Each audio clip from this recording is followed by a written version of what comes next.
పవన్ కళ్యాణ్ గారు కోనసీమలో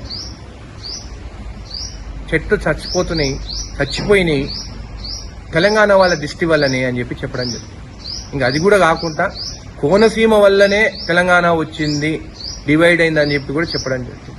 మాకు తెలంగాణ వాసులకు మాకు సెంటిమెంట్ ఇంపార్టెంట్. మీకు తెలుసు స్టేట్ బైఫర్కేషన్ అప్పుడు సెంటిమెంట్ మాకు ఎంత ఇంపార్టెంట్. అప్పుడు చాలా మంది ఆంధ్ర నాయకులు బ్యాగులు మోసుకునే తెలంగాణ నాయకులే మా అమ్ముడు పోతారని కూడా తిరగడం జరిగింది. అయినా కానీ మాకు సెంటిమెంట్ ఇంపార్టెంట్ అని చెప్పి ప్రతి ఒక్కరూ తెలంగాణ నాయకులు ఆ రోజు ఉద్యమం వల్లనే, తెలంగాణ ప్రజల ఉద్యమం వల్లనే తెలంగాణ రావడం జరిగింది, సోనియా గాంధీ గారి ఆశీర్వాదం. నేను మొన్న చెప్పడం జరిగింది క్షమాపణ చెప్పాలని చెప్పి, కానీ ఈ రోజు వరకు అసలు స్పందించడం కూడా లేదు పవన్ కళ్యాణ్ గారు. అంటే నేను తమిళనాడు పోతే నాకు రెడ్ కార్పెట్, ఢిల్లీకి పోతే నాకు రెడ్ కార్పెట్, ఎవరు ఏమి పీక్తారని చెప్పి అని అనుకుంటున్నారా?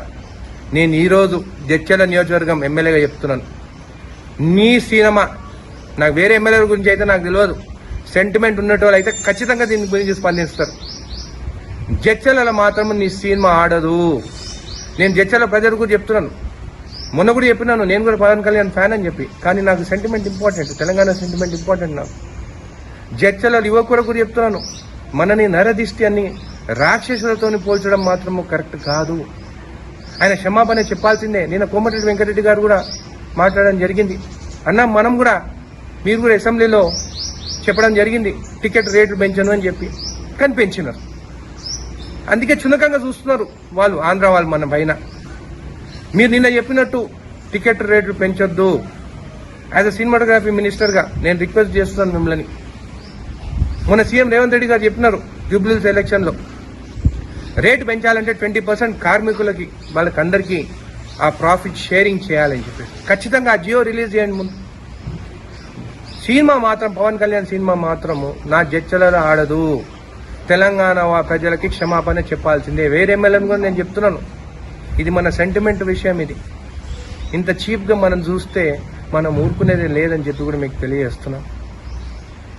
వెంకన్న, మీరు ఇమీడియట్గా డిసిజన్ తీసుకోవాలి. నిన్న మీరు స్పందించిన దానికి మీకు కృతజ్ఞతలు చెప్తున్నాను.